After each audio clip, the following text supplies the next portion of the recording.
If you ever lay a hand on me again, I'll make sure you regret it for the rest of your miserable life." The words tumbled out of my mouth before I could stop them, my body trembling with a mixture of fear and rage as I stared into the cold, unforgiving eyes of my husband, Derek. His fist clenched at his side, knuckles white with fury, and for a moment I thought he might strike me again. But then a twisted smile spread across his lips, and he let out a low, menacing chuckle that sent shivers down my spine. "You think you can threaten me, Mallory?" he spat, taking a step closer. "You're nothing without me.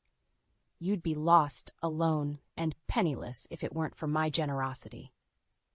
I swallowed hard, fighting back the tears that threatened to spill down my cheeks. This wasn't the first time Derek had lashed out at me, but it was the first time I dared to stand up to him. For too long, I'd been trapped in this gilded cage, blinded by the illusion of the perfect life we'd built together. From the outside, we were the picture of success. A powerful business mogul and his doting wife raising our beautiful daughter, Ava, in a sprawling mansion in the heart of the city. But behind closed doors, Derek's true nature revealed itself, a toxic blend of manipulation and control that had slowly isolated me from my friends and family. "I'm warning you, Derek," I said, my voice quivering despite my best efforts to sound strong. "If you ever touch me or Ava again, I'll leave, and I'll make sure you never find us." His eyes narrowed, and for a split second, I thought I saw a flicker of fear cross his features. But just as quickly, it was gone, replaced by that familiar smirk that made my skin crawl. "You're not going anywhere," he growled, closing the distance between us. "You're mine, Mallory, and if you ever try to leave, I'll make sure you regret it." With that, he turned on his heel and stormed out of the room, leaving me alone with the weight of his words hanging heavy in the air. I sank to the floor, my body racked with sobs as the reality of my situation crashed down around me. I had to get out. For Ava's sake, and for my own. But how? Derek had made it clear that he wouldn't let us go without a fight, and I knew firsthand how far he was willing to go to get what he wanted. As the tears streamed down my face, I silently vowed to find a way. No matter what it took, I would break free from Derek's grip and build a life for Ava and myself, far away from his toxic influence. It was time to stop living in fear and take back control of my life. The next few days were a blur of tension and unease. Derek's outburst had shaken me to my core, but I knew I couldn't let fear paralyze me. I had to act, for Ava's sake, if not my own. As I went about my daily routine, I found myself constantly on edge, jumping at every sound, every movement in my peripheral vision. Derek, for his part, seemed to revel in my discomfort, shooting me smug glances whenever our paths crossed. "Mom, are you okay?" Ava asked one evening as we sat down for dinner, her brow furrowed with concern. "You've been acting really weird lately." I forced a smile, reaching across the table to give her hand a reassuring squeeze. "I'm fine, sweetheart. Just a little stressed at work, that's all." Derek scoffed, shaking his head. "Your mother's always been a worrier, Ava. It's nothing new." His words cut deep, but I bit my tongue, unwilling to provoke another confrontation in front of our daughter. Instead, I turned my attention back to Ava, determined to keep our conversation light and casual. But as the days wore on, it became increasingly difficult to maintain the facade. Derek's verbal jabs grew more frequent, more pointed, and I found myself constantly on the defensive, struggling to keep my composure. It all came to a head one night after Ava had gone to bed. Derek and I were alone in the living room, and he wasted no time in launching into another tirade. "You think you're so high and mighty, don't you?" he sneered, his words slurred from the countless glasses of scotch he'd downed. "You think you're better than me, but you're nothing without my money and my name." "That's not true," I protested, my voice trembling. "I've worked just as hard as you have to build this life for our family." He let out a harsh laugh, shaking his head. "You're delusional, Mallory. You're nothing but a pretty face, a trophy wife to hang on my arm and make me look good." Before I could react, he was on his feet, towering over me with a look of pure rage twisting his features. "Maybe I need to remind you of your place," he growled, raising his hand as if to strike me. I flinched, bracing myself for the blow, but it never came. Instead, Derek stumbled backward, nearly losing his balance as he glared at me with a mixture of contempt and something else, something I couldn't quite place. You're pathetic, he spat, turning on his heel and storming out of the room, leaving me shaken and wondering how much longer I could endure this living hell. As I sat there in the silence, my mind raced, trying to make sense of the turmoil that had become my life. I knew I had to get out, but the thought of leaving filled me with a paralyzing fear. What if Derek found us? What if he made good on his threats? I jumped as my phone buzzed, pulling me from my dark thoughts. It was a text from Samantha, my best friend and the only person I trusted enough to confide in. Are you okay? I have a bad feeling about Derek. Please tell me you're safe. Tears stung my eyes as I read her words, a wave of relief washing over me. Samantha had always been my rock, my voice of reason in the darkest of times. Maybe, just maybe, she could help me find the strength to break free. With trembling fingers, I typed out a response. I need your help. Samantha's arrival was like a breath of fresh air. As soon as she stepped through the door, I felt a weight lift from my shoulders, the tension that had been coiling inside me for weeks finally beginning to unravel. Oh, honey? She murmured, pulling me into a tight embrace. I'm so sorry you've been going through this alone. I clung to her, fighting back tears as the floodgates threatened to open. I don't know what to do, Sam. He's become so volatile, so unpredictable. I'm scared for Ava and myself. She pulled back, her eyes blazing with a fierce determination. You're going to leave him. That's what you're going to do. The words hung in the air, heavy with implication. Leave Derek? The thought had crossed my mind more times than I could count, but the fear of his retaliation had always held me back. I can't, I whispered, shaking my head. You know how vindictive he can be. If I try to leave, he'll make our lives a living hell. Samantha's grip on my shoulders tightened, her gaze unwavering. Mallory, listen to me. You are stronger than this. You have to be strong, for Ava's sake, if not your own. Derek is a monster, and you can't let him control you any longer. Her words struck a chord deep within me, igniting a spark of defiance that I thought had long since been extinguished. She was right. I couldn't let Derek continue to hold this power over me, over our family. Okay, I said, my voice trembling but resolute. Okay, I'll do it. I'll leave him. Samantha's face broke into a relieved smile, and she pulled me into another fierce hug. Thank God. We'll figure this out, Mal. I promise. You and Ava are going to be safe. Over the next few days, we hatched our plan. Samantha helped me open a secret bank account, squirreling away as much money as I could without arousing Derek's suspicion. We researched safe houses, potential places we could go to start over, far away from his reach. All the while, I walked on eggshells around Derek, careful not to give him any inkling of my intentions. But the strain was starting to show, and he grew increasingly suspicious of my behavior. What's going on with you lately? He demanded one night, cornering me in the kitchen. You've been acting strange, distant. I forced a smile, willing my hands not to tremble. It's nothing, Derek. I've just been stressed with work, that's all. His eyes narrowed and he took a step closer, backing me against the counter. Don't lie to me, Mallory. I know when you're hiding something. My heart pounded in my chest as he leaned in, his breath hot on my face. If I find out you're up to something, you'll regret it. Do you understand? I nodded mutely, too terrified to speak. Derek held my gaze for a few more agonizing seconds before turning and stalking out of the room, leaving me shaken to my core. As soon as he was gone, I sank to the floor, burying my face in my hands as the sobs racked my body. How much longer could I keep this up? How much longer before Derek saw through my lies and unleashed his fury upon us? I knew then that I had to act fast. Our lives depended on it. It all came crashing down one fateful night. I should have been more careful, more vigilant, but in my desperation to gather enough funds for our escape, I grew careless. I had just returned from a clandestine meeting with Samantha, slipping the latest cash withdrawal into the hidden compartment in my closet, when I heard the unmistakable sound of Derek's footsteps approaching. My heart dropped into my stomach as he flung open the bedroom door, his face contorted with rage. In his hand, he clutched a crumpled envelope, one of the many I had used to squirrel away our escape money. "What is this?" he snarled, brandishing the envelope like a weapon.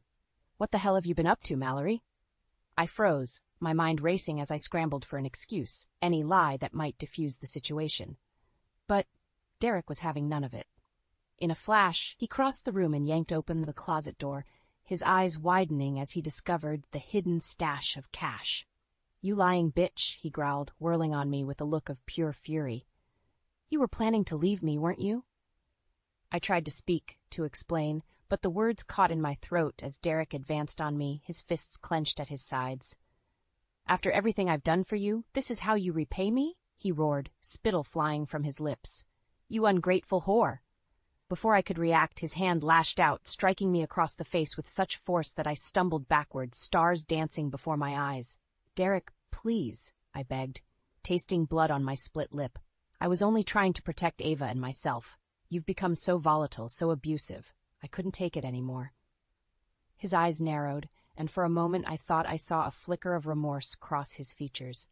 But it was gone in an instant, replaced by a cold, calculating fury that chilled me to the bone. "You're not going anywhere," he hissed, grabbing a fistful of my hair and wrenching my head back. "You belong to me, Mallory, and if you ever try to leave again, I swear to God, I'll take everything from you, including Ava." The mention of our daughter's name sent a wave of panic crashing over me. I couldn't let him hurt her, not my sweet, innocent Ava. "Please, Derek," I sobbed, clawing at his iron grip. "Don't bring her into this. She's just a child." He let out a cruel laugh, his grip tightening until I thought my scalp might tear. "She's my child too, Mallory. And if you think you can take her away from me, you're sorely mistaken." With a final, vicious yank, he released me, sending me crumpling to the floor in a heap. As I lay there, cradling my throbbing head, I knew in that moment that our lives were in grave danger. We had to get out, and fast, before Derek's rage spiraled out of control. Because this time, I feared there would be no coming back. The next few hours were a blur of frantic activity. As soon as Derek stormed out of the bedroom, I sprang into action, my mind laser-focused on one goal: getting Ava and myself out of that house before it was too late. I scrambled to gather our essentials: a few changes of clothes, our passports, and the meager stash of cash I had managed to squirrel away before Derek discovered my plan. It wasn't much, but it would have to be enough to get us started on our new life, wherever that may be. My hands trembled as I packed, my heart pounding in my chest with each passing minute. I knew Derek wouldn't be gone long, and when he returned, his fury would be tenfold. As if on cue, I heard the unmistakable sound of his car pulling into the driveway, the tires crunching on the gravel like a death knell. I had to move fast. Abandoning the half-packed bag, I raced down the hall to Ava's room, bursting through the door to find her sitting cross-legged on her bed, earbuds in and oblivious to the chaos unfolding around her. "Ava!" I hissed, startling her from her reverie. "We have to go now." Her eyes widened, confusion and fear flickering across her delicate features. "Mom, what's going on? What's happening?" I grabbed her by the shoulders, my grip perhaps a little too tight as I fought to keep my panic at bay. "There's no time to explain. We have to leave before your father gets back. Our lives depend on it." She must have seen the desperation in my eyes, because she didn't argue or question me further. With a shaky nod, she rose from the bed and followed me back to the bedroom, where I hurriedly stuffed the last of our belongings into the bag. The sound of the front door slamming sent a jolt of terror through me, and I froze, my heart in my throat. "Mallory!" Derek's voice boomed from downstairs, laced with a menacing fury that made my blood run cold. "Where the hell are you, you lying bitch?" Ava whimpered, her eyes wide with fear, and I knew we had to move, now or never. Slinging the bag over my shoulder, I grabbed her hand and pulled her towards the bedroom window, my mind racing as I formulated our escape route. "We're going out this way," I whispered, already working to pry open the stubborn pain. "There's a trellis on the side of the house. We can climb down and make a run for the car." Ava nodded, her face pale but resolute. In that moment, I saw a strength in her that I hadn't realized she possessed, a steely determination that filled me with equal parts pride and sorrow. No child should ever have to experience the horrors we had endured. With a final heave, the window gave way, and I ushered Ava through, following close behind, just as the sound of Derek's thunderous footsteps reached the top of the stairs. We moved quickly, silently, our hearts pounding in tandem as we shimmied down the trellis and hit the ground running. The car was just ahead, our salvation glinting in the moonlight like a beacon of hope. But as we neared it, A figure emerged from the shadows, blocking our path. Derek? Going somewhere? He sneered, his eyes glinting with a feral madness that sent chills down my spine. In that moment, time seemed to slow to a crawl. I could see the rage etched into every line of Derek's face, the hatred burning in his eyes as he stared us down like cornered prey. And in that moment, I knew. There was no going back. The days and weeks that followed our escape were a blur of constant motion, a never-ending cycle of fleeing and hiding. We couldn't risk staying in one place for too long, not with Derek's resources and his unquenchable thirst for revenge. Samantha had been our lifeline, our guardian angel in those early days. She helped us secure false identities, safe houses, and transportation as we hopscotched across the country, always one step ahead of Derek's hired goons. But the psychological toll of living in perpetual fear was immense. Ava, my once vibrant and carefree daughter, grew sullen and withdrawn, her eyes haunted by the horrors she had witnessed. And I, too, found myself jumping at every shadow, every unexpected sound, my nerves frayed to the breaking point. Still, we persevered, driven by the knowledge that the alternative, falling back into Derek's clutches, was unthinkable. It was during one of our brief respites, holed up in a dingy motel on the outskirts of some nameless town, that the first crack in our defenses appeared. "Mom, how much longer are we going to have to keep running?" Ava asked, her voice small and defeated as she stared out the grimy window.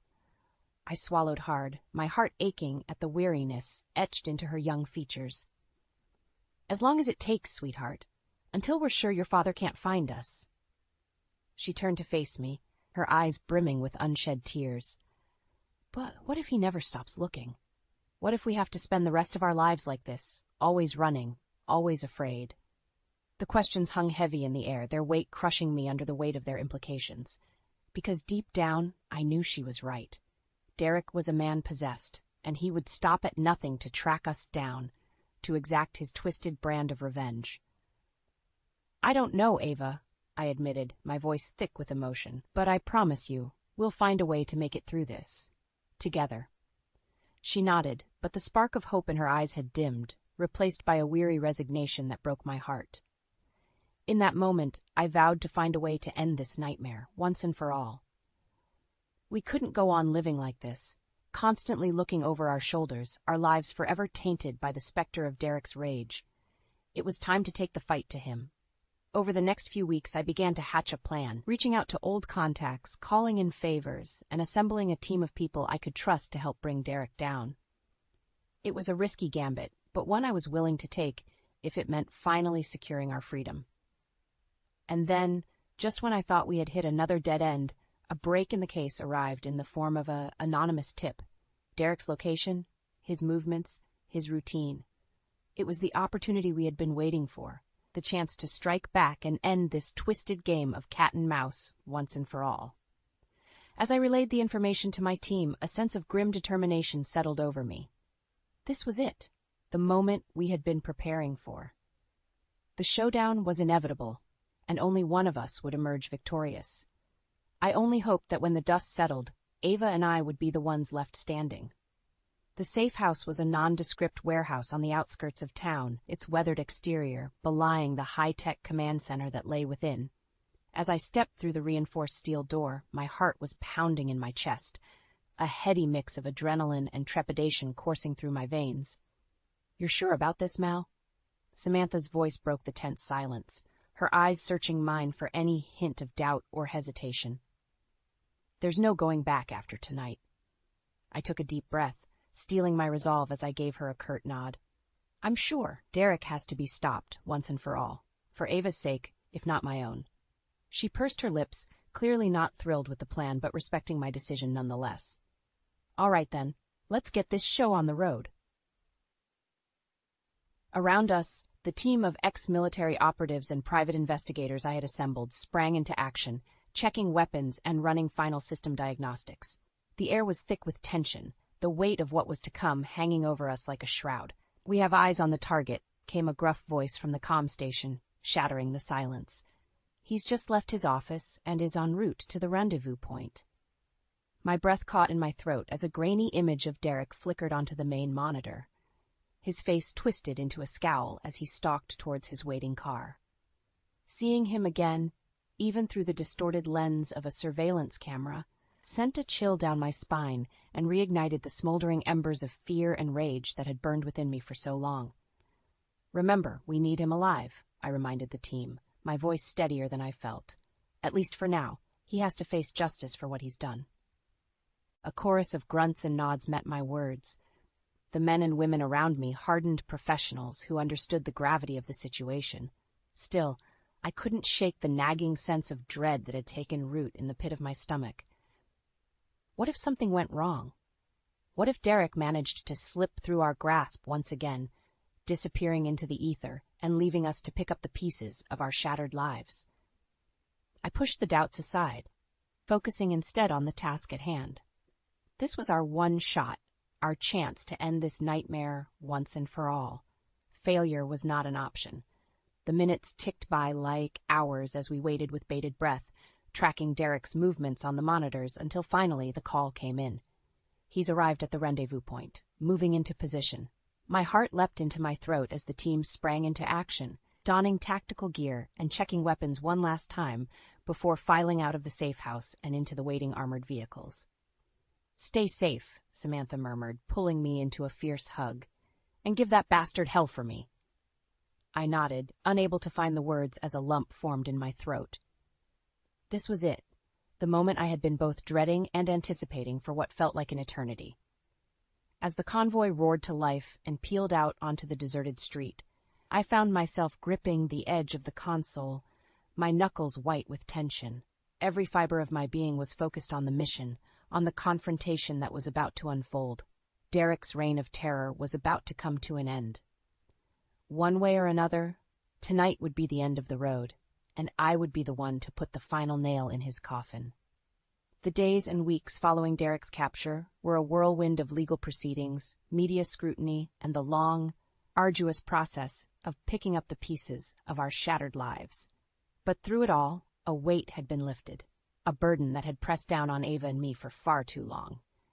As the truth about Derek's abuse and his relentless pursuit of us came to light, the world seemed to hold its collective breath, transfixed by the sordid tale of a once powerful man brought low by his own monstrous actions. And while the court of public opinion was swift and merciless in its condemnation, it was the judicial system's reckoning that truly mattered. The trial was a grueling ordeal, with Derek's high-priced legal team doing everything in their power to cast doubt on our testimony and paint him as the victim. But in the end, the evidence was too overwhelming, the pattern of abuse too well documented to be denied. When the guilty verdict was read, a hush fell over the courtroom, broken only by the soft sound of Derek's sobs as he was led away in chains. In that moment, I felt a sense of vindication, of justice finally being served after years of living in fear and torment. But more than that, I felt a profound sense of relief, as if a weight had been lifted from my shoulders, allowing me to breathe freely for the first time in what felt like an eternity. In the days and weeks that followed, Ava and I began the slow process of rebuilding our lives, piece by shattered piece. It wasn't easy. The scars of our ordeal ran deep, both physical and emotional, but we were determined to forge ahead, to reclaim the happiness and sense of security that had been stolen from us for far too long. Samantha was a constant source of strength and support, her unwavering friendship a lifeline that helped us navigate the choppy waters of our newfound freedom. Together, we found a cozy little apartment in a quiet neighborhood, a far cry from the opulent prison we had once called home. But to me, it was a palace, a sanctuary where we could finally let our guard down and begin to heal. As the months passed, I watched with a mixture of pride and wonder as Ava blossomed before my eyes, the shadows that had haunted her gaze gradually giving way to a newfound sense of joy and optimism. She threw herself into her studies, determined to make the most of the second chance we had been given, and I couldn't have been prouder of the strong, resilient young woman she was becoming. For my part, I found solace in the simple pleasures of life. Long walks in the park, lazy Sunday mornings spent curled up with a good book, and evenings spent laughing and reminiscing with Samantha over a bottle of wine. It was a far cry from the high-powered corporate world I had once inhabited, but in many ways it was infinitely more fulfilling. And through it all, the specter of Derek's legacy faded, his once formidable presence reduced to a mere footnote in the story of our lives. We had survived his reign of terror, emerging from the ashes stronger and more resilient than ever before. As I watched the sunset paint the sky in brilliant hues of orange and pink, I couldn't help but feel a sense of peace wash over me. The road ahead was uncertain, but for the first time in what felt like an eternity, I was excited to face whatever challenges lay ahead. Because now, we were free to chart our own course, to write our own story, and to embrace the future with open arms. And that, I realized, was the greatest victory of all. The news hit me like a sledgehammer to the gut. My husband, Rowan, had just received a call that his estranged uncle, the wealthy business magnate Jonathan Winthrop, had passed away. Your uncle named you as one of the primary beneficiaries in his will, the lawyer on the other end announced. Rowan's eyes widened in disbelief. My uncle? But we haven't spoken in over a decade. Are you certain? Quite certain, Mr. Blackwood. You and your wife are requested to attend the reading of the will tomorrow. As the call ended, Rowan turned to me, his expression a mix of shock and confusion. Alara, this could be our chance to turn things around. Uncle Jonathan's fortune could save our struggling business. I forced a smile, trying to mirror his cautious optimism, but a knot of unease twisted in my stomach. Nothing in life came without a price, and I couldn't shake the feeling that this unexpected windfall would demand a heavy toll. The next day, we found ourselves in the opulent study of Jonathan Winthrop's sprawling mansion, surrounded by his legal team and other potential beneficiaries. As the lawyer started reading the will, a hush fell over the room. To my estranged nephew, Rowan Blackwood, and his wife, Alara, I bequeath my entire estate, including this property and all assets, on one condition. My heart raced as the lawyer paused for dramatic effect. Rowan squeezed my hand, his palm clammy. They must take up permanent residence in this mansion for a period of no less than 1 year. A collective gasp filled the room, but one voice rose above the others, dripping with venom. This is an outrage, Rowan's mother, Margot, spat. That inheritance is rightfully mine.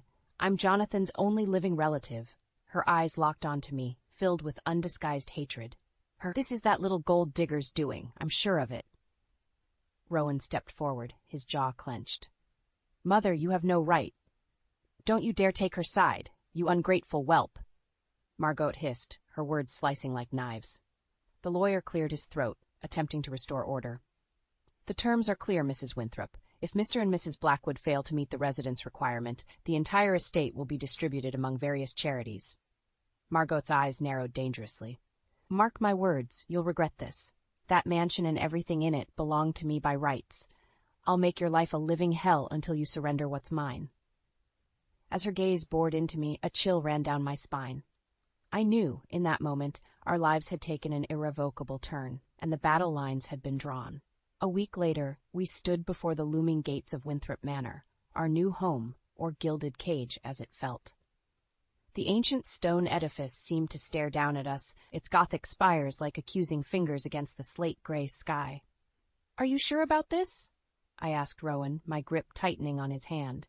He offered a grim smile. We don't have a choice if we want a future. Just promise me you'll be careful around Mother. As if on cue, the gates creaked open, and Margot emerged from the shadows like a specter, her expression a rictus of disdain.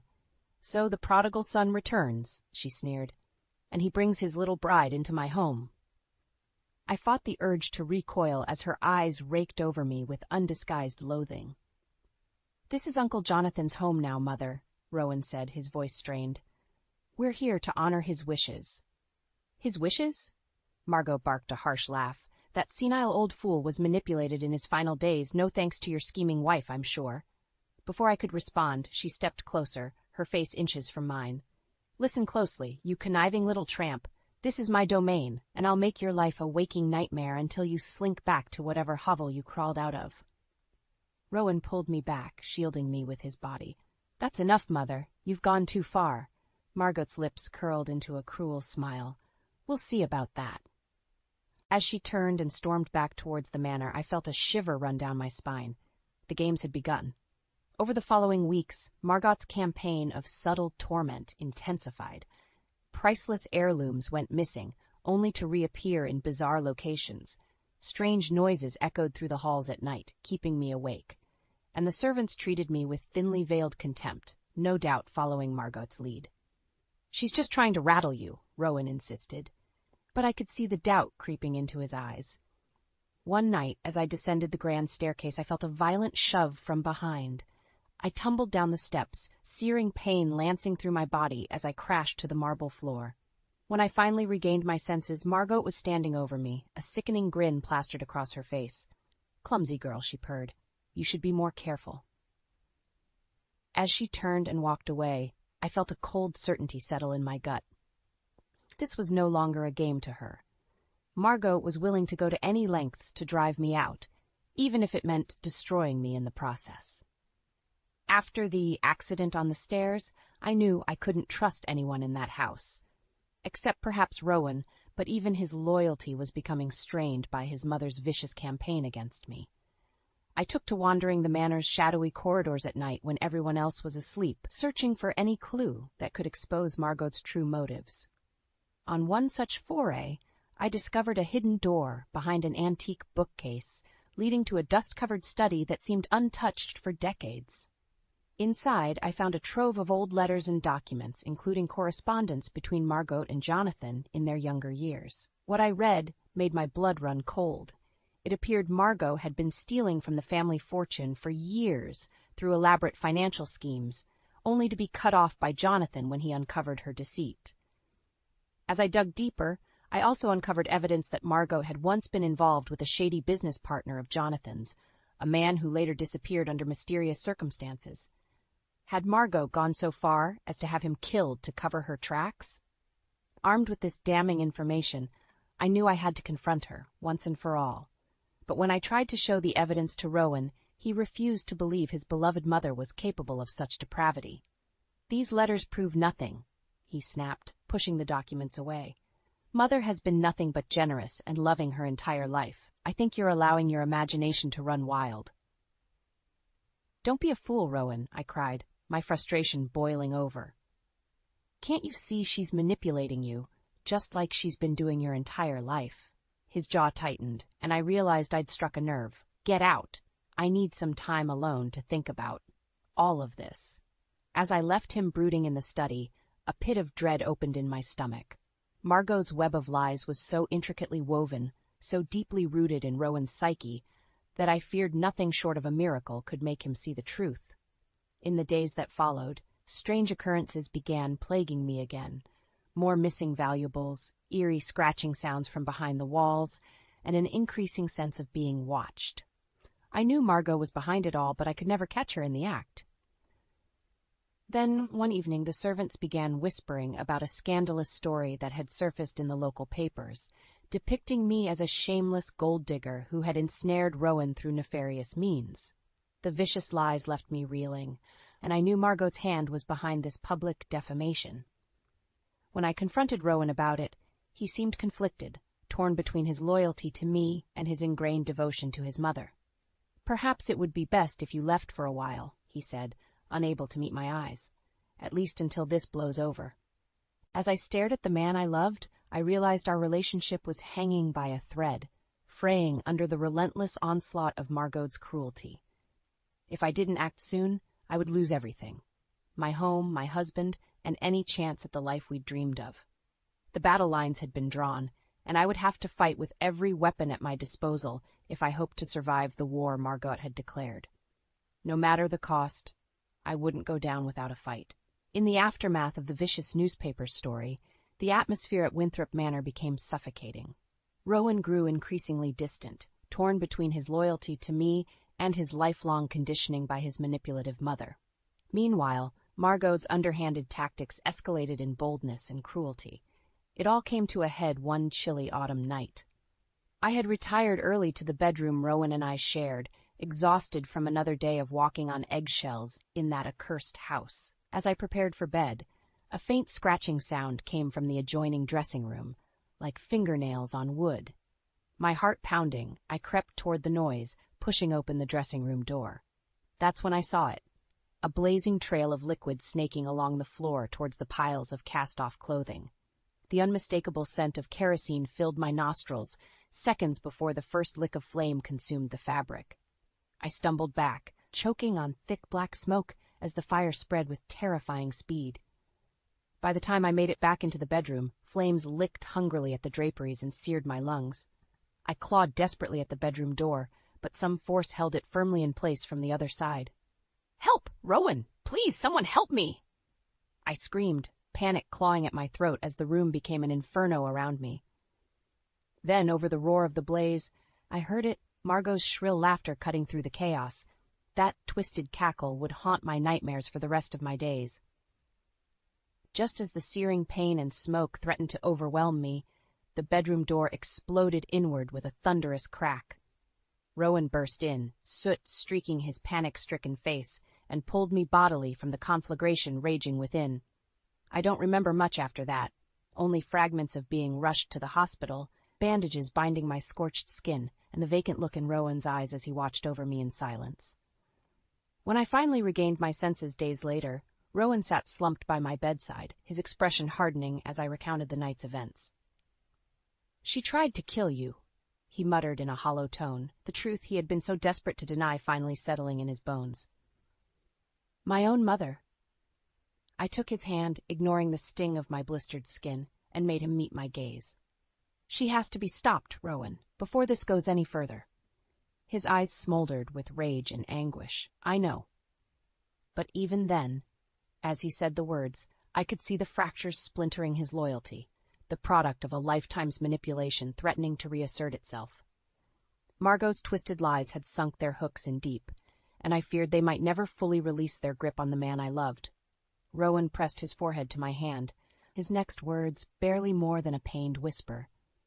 "I want to believe you, Alara, more than anything, but without proof, without knowing the full truth of what she's done." He trailed off, and in that moment, I felt more alone than I ever had in my life, as if I were drifting helplessly at sea with no anchor to hold me in place.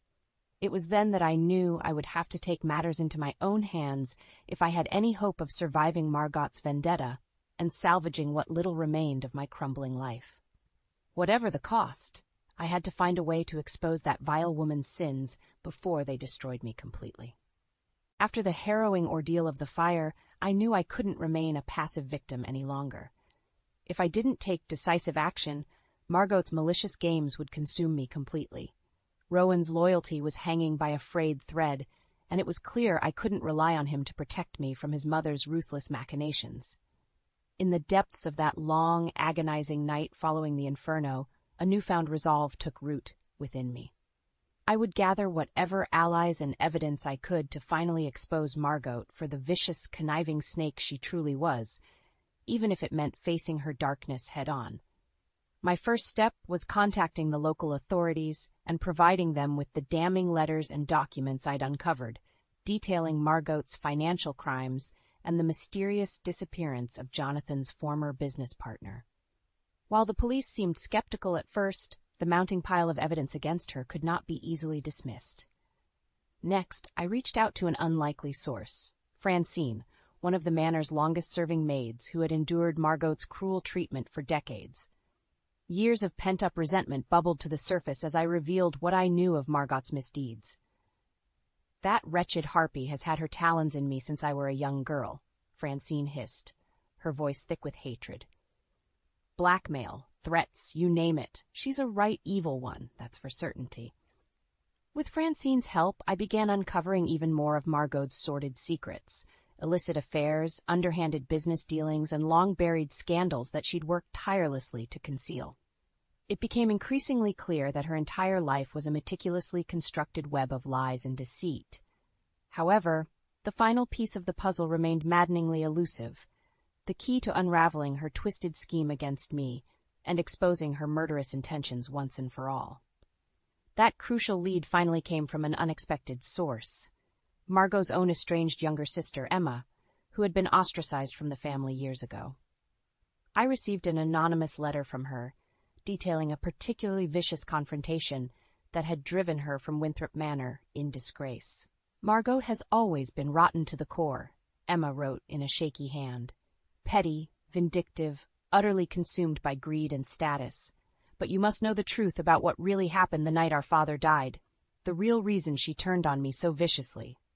My hands trembled as I read on, the final horrifying revelation unfolding like a serpent unfurling its coils. Emma claimed that on the night of their father's fatal heart attack, she had discovered Margot rifling through his safe and pocketing wads of cash and valuable documents. When Emma threatened to expose her sister's despicable actions, Margot had snapped, unleashing a torrent of vile accusations and threats that left Emma fearing for her very life. In that moment, I knew I held the linchpin, the damning evidence that could finally topple Margot's house of cards and reveal the true depravity lurking behind her meticulously crafted facade. Armed with Emma's testimony and the weight of everything I'd uncovered, I resolved to bring the full truth to light in a final, climactic confrontation. No more games, no more veiled threats or skirting the periphery of Margot's secrets. It was time to wield the power of her own sins as a weapon and cut her down to size once and for all. As I steeled myself for the impending battle, I could almost feel the gathering storm rumbling in the distance, heavy with the promise of reckoning. Margot's reign of terror and deception was nearing its end, by her own hand or by mine. The day of reckoning arrived sooner than I expected. I had summoned the estate's executors, the police, and a few trusted allies to bear witness as I finally stripped away Margot's veil of lies and deception. We gathered in the manor's grand hall, the vaulted ceiling seeming to press down with the weight of the impending confrontation. Rowan stood apart from the others, his expression haunted, as he steeled himself for the ugliness to come. Margot swept in fashionably late, as was her style, her haughty gaze sweeping over the assembled crowd with a mix of disdain and bemusement. "Well, well, to what do I owe this merry little gathering?" She arched an inquisitive eyebrow at me. "Don't tell me my dear daughter-in-law is hatching another pathetic scheme for attention?" "Cut the act, Margot," I spat, my anger simmering just beneath the surface. "Your game is up. We know everything." For a split second, a flicker of uncertainty danced across her face before the mask reasserted itself. "I haven't the faintest idea what you're raving about, you delusional little—" "Save your venom," I snarled, retrieving a thick manila envelope with a trembling hand. "We have all the proof we need of your lies, your crimes, your murderous intentions." As I began laying out the damning trail of evidence, the letters, the financial records, Emma's testimony, Margot's expression shifted from derision to outright fury. Her eyes bulged with unbridled rage as each new revelation compounded the last. "That sniveling, traitorous whore," she screeched when I revealed Emma's words. "How dare she slander me with these absurd fairy tales?" Rowan took an involuntary step backward, as if her outburst had struck him bodily. It was the first crack in his staunch denial, the first glimmer of realization seeping through. "These are nothing but malicious fabrications," Margot raged on, turning her vitriol towards the executors and police. "I demand you remove these despicable liars from my home at once." But they stood firm, unmoved by her bluster as the weight of the evidence became insurmountable. With an animalistic shriek of pure fury, Margot turned on me, her immaculately manicured fingernails hooked like talons. "You ungrateful, conniving little snake," she howled, spittle flying from her lips. "This is all you're doing, isn't it? You could never be content with an ounce of my generosity. Well, I'll see you utterly destitute and ruined for this, I swear on my life." In that moment, she seemed to swell to an even more grotesque, inhuman form, a twisted, wrath-filled harpy clawing desperately at the unraveling threads of her meticulously crafted lies. Rowan moved to intervene, to shield me from his mother's incandescent rage, but I held up a hand to stop him. I would face her unbridled fury and let it consume itself to bitter ashes. "It's over, Margot," I said, startled by the calm resolution in my own voice. "No more lies, no more manipulations. Your house of cards has collapsed around you, and this time there's no escaping the consequences of your actions." For a long, breathless moment, she seemed on the verge of unleashing another torrent of rage and denial. But then something shifted in her eyes. The fight bled out of her, letting the mask slip just a bit to reveal the hollowed, broken thing that lurked beneath. As the police moved to take her into custody, Margot didn't resist. She simply sagged in on herself like a deflating husk, and allowed herself to be led away in contemptuous silence. Only then did the floodgates open for Rowan. He crumpled to the floor in racking sobs, all the years of anguish and torment finally spilling forth. As I gathered him in my arms, I knew both healing and hardship still lay ahead. Though Margot's twisted games had been exposed, shattered shards of her poisoned legacy still remained, fractures that would take years to mend if they ever fully could. But in that moment, allowing the cathartic release to wash over us both, I knew we would persevere. Margot's tyranny had been broken, and from the ashes of her ruination, perhaps some semblance of hard-won peace could finally take root. In the aftermath of Margot's explosive unraveling, the consequences of her depravity unfurled like a wildfire, consuming everything in its path. The evidence we had gathered proved irrefutable. Records of embezzlement, blackmail, corporate sabotage, and even mounting circumstantial ties to at least one suspicious disappearance. As the full extent of her sins came to light through a highly publicized legal prosecution, the reactions from her once vaunted social circles ranged from shock and revulsion to a perverse sort of schadenfreude. Who would have thought prim-proper Margot Winthrop was really such a degenerate monster? I overheard one well-coiffed matron murmur to her companion outside the courthouse. She always seemed so genteel and refined. Just goes to show you never really know someone, do you? For her part, Margot embraced her infamy with a sort of deranged defiance, lashing out with unrestrained vitriol at every turn. It was as if, now that her facade had been irreparably shattered, she delighted in flaunting the full breadth of her depravity. "You imbeciles have no inkling of what I've sacrificed to maintain our family's status and legacy," she screeched during one courtroom tirade. "You're fortunate I didn't have the lot of you disposed of the same way as that sniveling worm Jonathan's partner." A collective gasp went up from the gallery, feeding Margot's twisted delight like a starving flame. She turned her blazing eyes towards Rowan and me, and I felt an involuntary shudder at the naked loathing burning in their depths.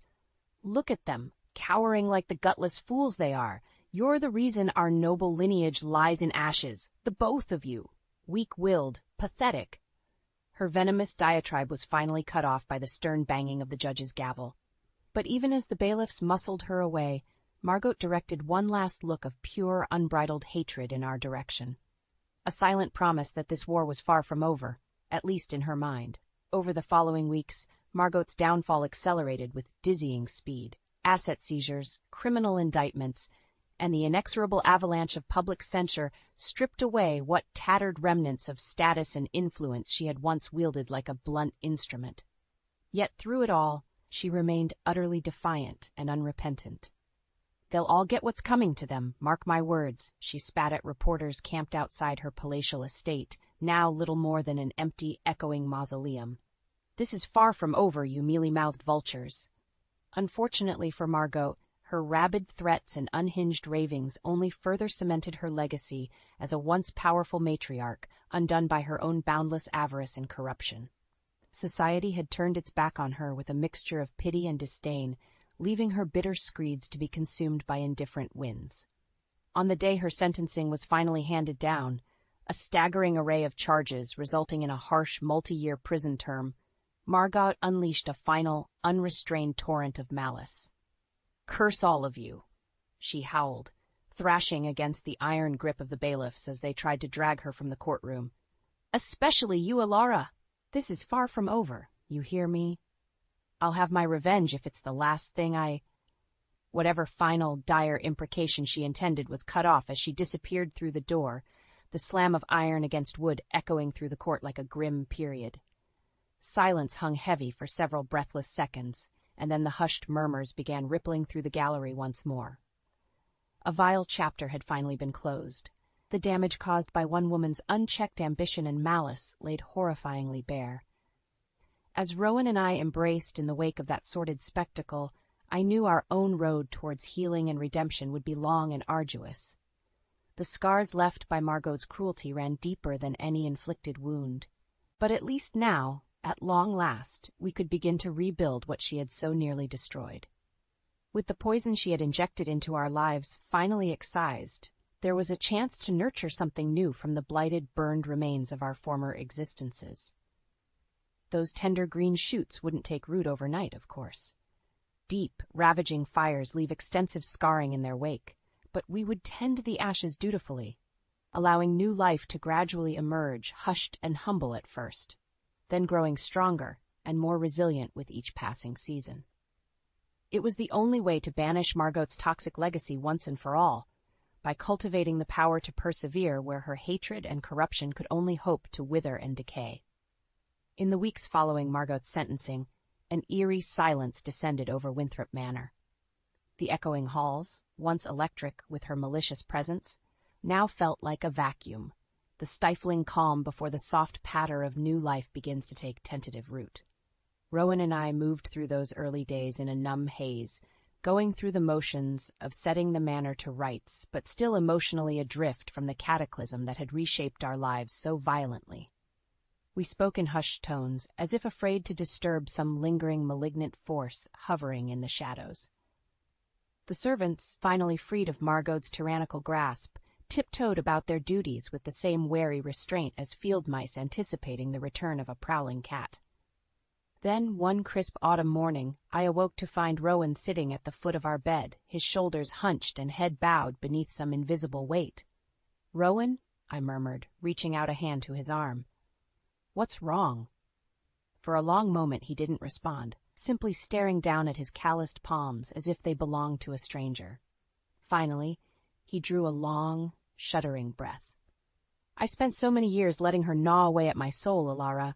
No matter how vile she became, some part of me could never let go of the fantasy that she actually loved me deep down." Tears welled in his eyes, voice cracking with a lifetime's worth of hurt and disappointment. "She was my mother. I should have protected you from her poisonous lies and cruelty, but I was weak, blinded by delusions of the mother I so desperately wanted her to be." He looked up at me then, anguish etched in the creases of his face. "Can you ever forgive me?" In that moment, I felt my own emotions surge forward like a raging river breaking its banks, not just for the hell Margot had put us through, but for all the lost years we could have spent growing together instead of being warped and diminished by her hatred. I pulled Rowan into a fierce embrace as the dam finally burst, wave after wave of purging sobs racking our bodies in unison. We wept for the wounds that had been inflicted, the scars that would always remain, and the hollow ache of what could have been. But we also wept for the promise of what lay ahead, a new world where Margot's poisonous influence could never again take root. In the days and weeks that followed, we slowly began the work of reclaiming our lives. The manor underwent a top-to-bottom scouring and refurbishment, every last remnant of Margot's corruption purged as if by ritual cleansing. We let go of much of the staff that had enabled her cruelties, opting for a fresh start surrounded by new faces and loyalties. Gone were the dark furnishings, grim draperies, and oppressive decor through which her malice had seeped like a miasma.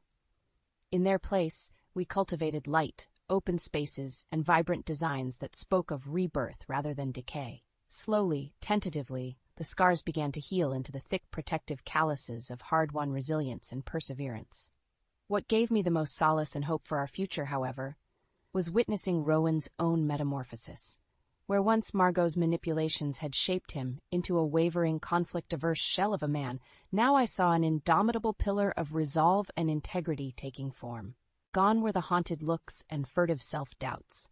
In their place stood a man embracing his role as master of his own destiny, unbowed by the specter of his mother's grievous wrongs. 5 years after Margot's ruination, Winthrop Manor had been virtually rebuilt from the ground up, retrofitted into not just a home, but a nexus for charitable endeavors aimed at empowering those who had once suffered as we had. Battered women's shelters, youth outreach initiatives, counseling programs, all thrived beneath the roof once shadowed by malice and oppression. We dedicated our newfound resources to cultivating the kindness and goodwill Margot had sought so voraciously to extinguish. And though I knew her poisoned roots would never be fully extractable, watching the fruits of our rebirth blossom with each passing year was the greatest victory I could have hoped to wrest from her clutches. On the eve of the annual charity gala we hosted at the manor, I caught Rowan staring pensively out the window towards the vast Sylvan estate grounds, a pensive smile playing across his weathered features. "Do you ever think about her?" he asked without turning to face me. "About your spite for Mother, I mean?" I considered the weight of his question for a long moment before answering. "She doesn't haunt my thoughts much these days," I admitted. Not out of spite or indifference, but rather resolve. Our eyes met then, a deep understanding passing between us. Margot's hatred very nearly destroyed everything, our relationship, our livelihood, our very souls. But we survived. We persevered through the darkness she inflicted and remade something beautiful from the ashes. I laced my fingers through his, marveling at how far we'd come. That is the greatest revenge we could ever claim over her bitterness and cruelty. Not by perpetuating the cycle of hurt, but by overcoming it and choosing to nurture the light she fought so desperately to smother. Hand in hand, we stood in comfortable silence, watching the golden rays of dusk gild the grounds, the lands and legacy we had reclaimed in the name of all that was good, just, and true. Our tomorrow was unwritten, filled with untold promise and possibility. But I knew, without a shred of doubt, that whatever challenges lay ahead, we would meet them as we had every other, overcoming hate with love, healing old wounds, and ensuring even Margot's darkest of legacies could never take permanent root.